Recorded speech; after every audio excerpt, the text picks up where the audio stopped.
2019-এর 10 নম্বর প্রশ্নটা, যে একটি পাতলা খালি ফাঁপা পরিবাহীর ধারকত্ব দিয়ে বলেছে যে পরাবৈদ্যুতিক ধ্রুবক মানে ডাইলেকট্রিক মেটেরিয়াল দ্বারা সেটাকে পূর্ণ করলো।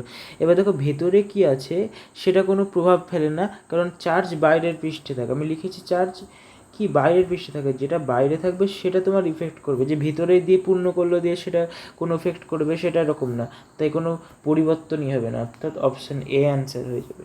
ঠিক আছে, তারপরে দেখো 11 নম্বরেরটা, যে বলেছে যে কোনো কোষের তড়িৎচালক বল ই আর তার সমস্ত উপাদান পরিমাণ আকার দ্বিগুণ করলে, বা দেখো এই আকারগুলো দ্বিগুণ করলে হবে কোষের যে আয়ুষ্কাল সেটা বাড়বে।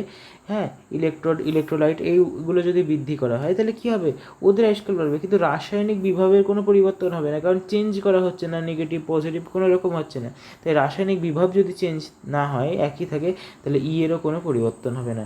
তো 11 সি আবার অ্যান্সার।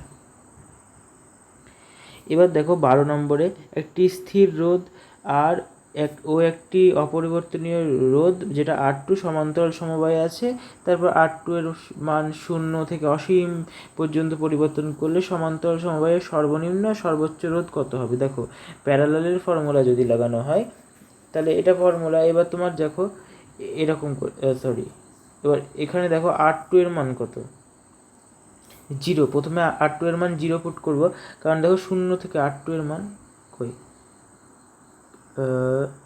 R2 এর মান 0, তাহলে দেখো এটা প্যারালাল ফর্মুলা আমরা জানি। এবার 0 পুট করো R2 এর মান, উপরটা 0 হয়ে যাচ্ছে, তাহলে আর মিনিমাম 0। এবার R2 ইনফিনিটি হলে এখানটা তোমাকে একটু বুঝতে হবে, R2 ইনফিনিটি। এবার দেখো এই R2 এর মান অনেক বেশি, সেটা বোঝাতে গিয়ে দেখো R2টাকে তুমি ভাবো যে R2টা ধরো 6 লাখ, কথার কথা বলছি 6 লাখ, ঠিক আছে।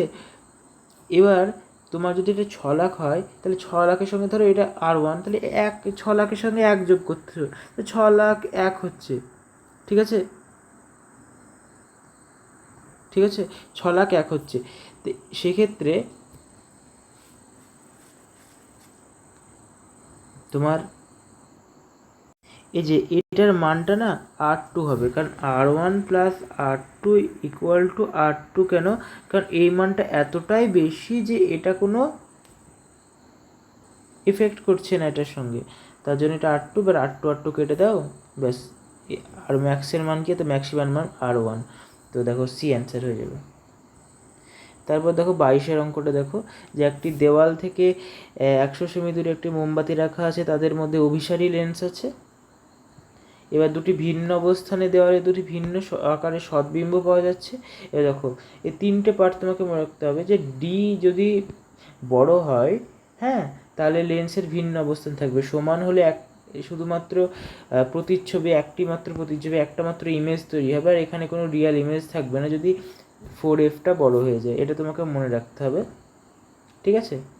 এবার তুমি লেন্সের ফর্মুলা, এটা ইউ মানে কি, লেন্স থেকে অবজেক্টের দূরত্ব, আর এটা ইমেজের দূরত্ব, আর এই দুটোর মান, এই দুটোকে দেখো 100 দিয়ে দিয়েছে, কারণ মোমবাতি এটা আর এটাই, তাহলে এবার দেখো এটা ইউ, এবার বলেছে লেন্স থেকে সোর্সের দূরত্ব, প্রথমে অবজেক্টের দূরত্ব, তাহলে ওটার যে মান আর এই দুটোকে যোগ করলে কী হবে, 100 হচ্ছে না, আর সেটাই দিয়ে দিয়েছে ডি। আর এবার তোমার ওইটা 100 পুট করে দাও, তাহলে দেখো 25 সেমির কম, লেস দেন 25 সেমি হচ্ছে, তাহলে বি অ্যান্সার।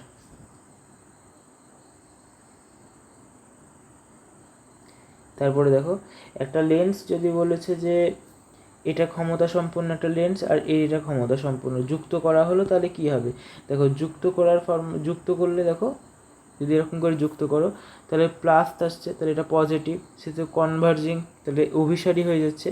আর এটা তো বুঝে গেলাম, শুধু প্লাস করে দিলাম, ঠিক আছে, এটা +2 আর -2, এবার +1 উত্তর হলো, তাই এটা কনভার্জিং। আর লেন্সের পাওয়ারের ফর্মুলা কি, 100/f যদি সেমিতে হয় আর 1/f যদি মিটারে হয়, তাহলে 1/d। এবার তোমার এখানে সেমিতে অ্যান্সারগুলো সবগুলো সেমিতে আছে, তো 100/1 করে দিলাম, তো অসুবিধা নাই, এটাই অ্যান্সার হয়ে গেলো, তাই তো ফোকাসযুক্ত অভিসারী লেন্সে প্রথমটা অ্যান্সার।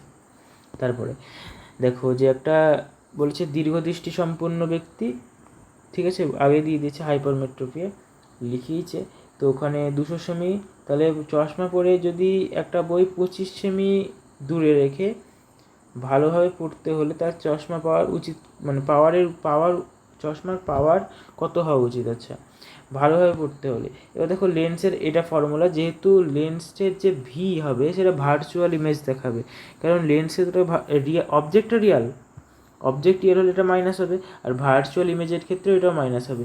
এবার দেখো এটার লেন্সের ফর্মুলা, আর এইভাবে সলভ করছি। এবার দেখো এই অঙ্কগুলোর ক্ষেত্রে সলভের প্রয়োজন নয়, দেখো দুটো অপশন আছে, হয় 2.5 নাহলে 1.5 আছে, 3.5 আছে। তাহলে আমরা 25-এর যে টেবিলটা জানি, যে 25 100-কে 4 দিয়ে কাটে, তো 4-এর একটু কম হবে 3.5, তাহলে এই বোঝা যাচ্ছে 28 আছে, 25টার নামটা জানি, তাহলে এটা আর এটা প্লাসে আসছে, তাহলে 3.5, তো ওটা বুঝে নিলাম। আর এটা তো সাধারণ, এটা ঠিক আছে, এখানে আর কোনো অসুবিধা হওয়ার কথা নেই। এবার 25 অঙ্কটা চলে আসো।